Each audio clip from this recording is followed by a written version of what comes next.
ಪದ್ಮಶ್ರೀ ಪುರಸ್ಕೃತೆ ಸಾಲುಮರದ ತಿಮ್ಮಕ್ಕ ಅವರ ನಿಧನ ಇಡೀ ದೇಶಕ್ಕೆ ಪರಿಸರ ಮಾತೆಯನ್ನ ಕಳೆದುಕೊಂಡ ಶೋಕದಲ್ಲಿ ಮುಳುಗಿ ಹೋಗಿದೆ. ಆದರೆ ತುಮಕೂರು ಜಿಲ್ಲೆಯ ಗುಬ್ಬಿಯ ಒಬ್ಬ ಸಾಮಾನ್ಯ ಮಹಿಳೆ ತಿಮ್ಮಕ್ಕನವರು ಇಡೀ ವಿಶ್ವಕ್ಕೆ ಮಾದರಿಯಾಗುವಂತೆ ಸಾಲುಮರದ ತಿಮ್ಮಕ್ಕ ಆಗಿ ಬದಲಾಗಿದ್ದು ಹೇಗೆ?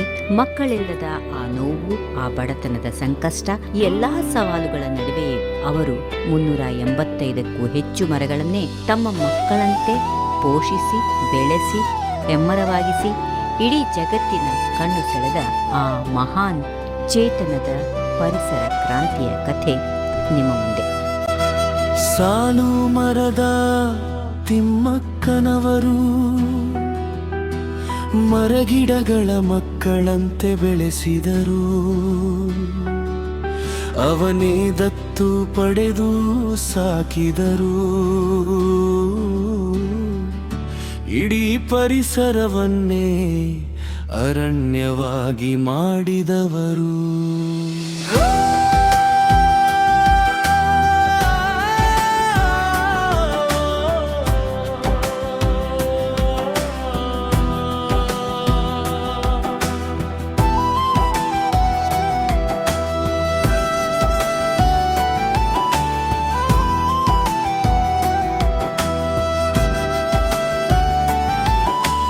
ತುಮಕೂರಿನ ಗುಬ್ಬಿಯಲ್ಲಿ ಜನಿಸಿದರು.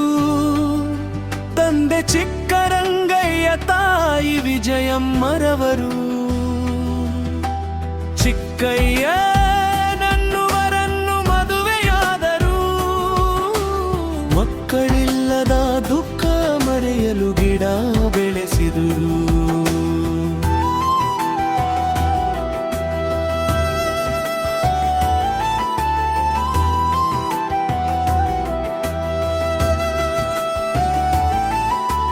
ರಾಷ್ಟ್ರೀಯ ಪೌರ ಪ್ರಶಸ್ತಿ ಪಡೆದವರು.